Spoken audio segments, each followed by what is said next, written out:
Hello everyone and welcome back to Destiny. I don't usually post Destiny videos on Saturdays, but it being a special holiday, I wanted to give you all a little something extra. And it turns out we have something kind of fun to talk about in today's video. Now, I've done several videos so far about the Year 1 raids and arenas returning in Year 3 based on some hints and secrets in the game. In my previous Vault of Glass videos, I've mentioned that if Bungie were to re-release the raids, they would need to do an update or revamp them in some way so they become more interesting and feel more like new content. They have been doing that with strikes recently, so it only seems like the next logical step. And if they're going to revamp the encounters, it only makes sense to revamp the gear as well. So today I want to share some ideas on what some of that new gear could look like, specifically the primary weapons. There are some pretty fun ideas here, so let's jump in.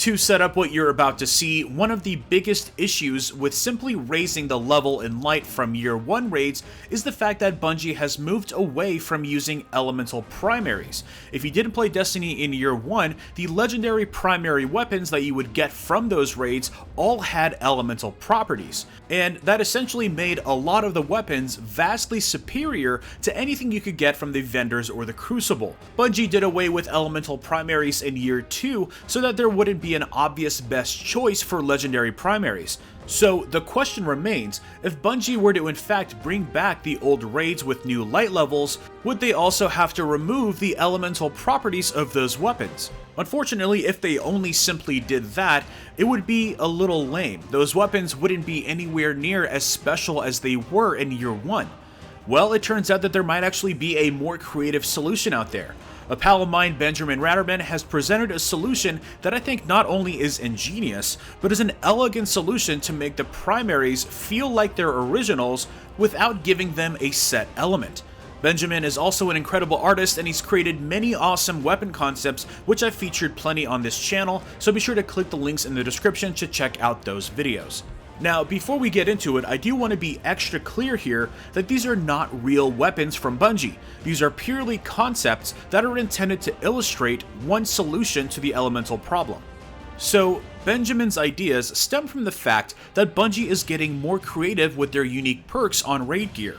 In Wrath of the Machine, we saw some interesting twists on some familiar perks like Triple Double or Army of Two.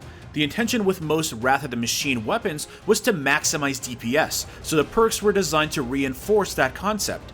Now, if you approach the Vault of Glass in Crota's end weapons with the concept of different elemental damage, this is what you end up with. Essentially, all of the weapons you see here are kinetic, but introduce elements with their unique perks. First up, you can see that the weapons have upgraded names, which only makes sense since they will have new perks. Plus, having new weapons is just more exciting anyways. In this video, we'll focus on ideas for the primary weapons. But we'll start with the brand new weapons for Vault of Glass in the top row. All share the Oracle Disruptor perk, but then each feature a new perk that will pay homage to its previous elemental version. The first weapon is the Year 3 version of Fatebringer called Beginning and End. That weapon was of course famous for its perks of Firefly, combined with the fact that it was an arc weapon, so the unique perk for this one is Lightning Firefly. Precision kills with this weapon cause the target to explode with arc energy, again reinforcing that arc identity with the original Fatebringer. I like this a lot because it's not necessarily overpowered. You can't take down a Captain's shield by just shooting him with this weapon.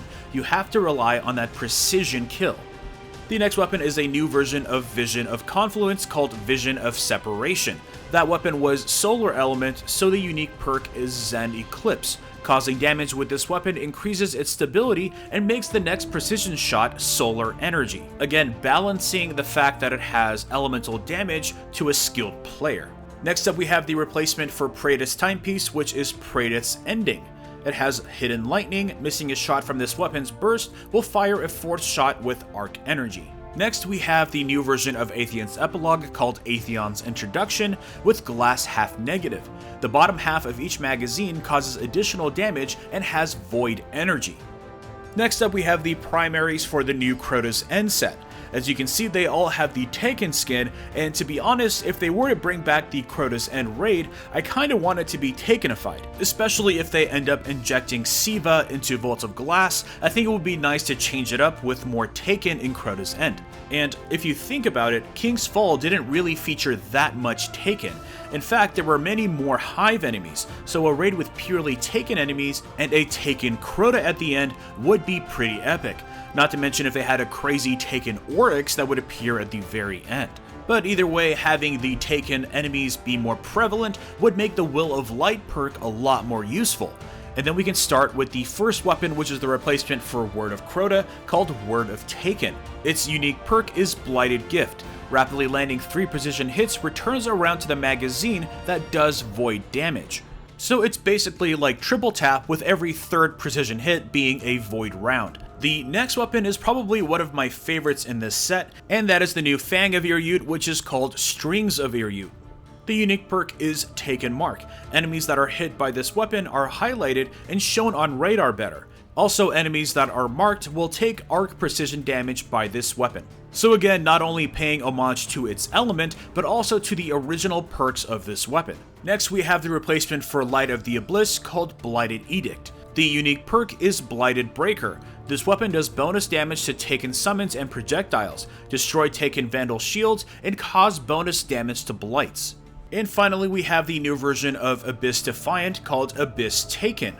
Now, of course, this is one of the few weapons in the Crota's End set that actually has 2 unique perks. The first one is a new version of Lichbane called Taken Lichbane. This weapon has a chance to disorient Taken wizards, and then it has Focused Hipfire, which would be a combination of Focus Fire and Hipfire. This weapon has Focused and Hipfire at the same time. Precision shots will have solar energy.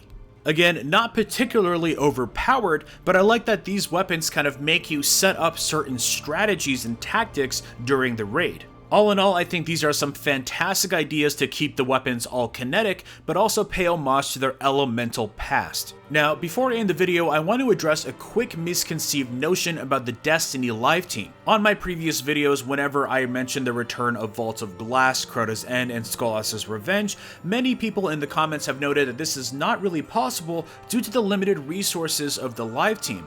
However, there are a few things to keep in mind. The live team is now much larger and now includes the team that developed Rise of Iron. Bungie did this specifically to ensure that the post-expansion content is much higher quality than it was last year. Our first evidence of this was The Dawning. They delivered a massive update with tons of new gear and revamped strikes. And that was on top of all of the new stuff in SRL. Plus, it's important to remember that most of the work on revamping Year 1 raids is already done. Revamping a raid is nowhere near as resource intensive as starting one from scratch. And on top of all of that, Chris Barrett, the Rise of Iron creative director, has expressed interest in bringing back the raids. So us getting the Year 1 raids upgraded for Year 3 is a definite possibility. Hopefully we'll learn more about it sooner than later. But anyways, what do you think of these ideas for the Year 3 versions of the raid weapons? Leave your thoughts in the comments below. Drop a like if you enjoyed this video and subscribe for more content. Happy holidays, and I will see you all next time. Not only is utilizing this trick the best use of your extra glimmer, but it also saves your strange coins for more important things like 3 of coins and heavy ammo sim.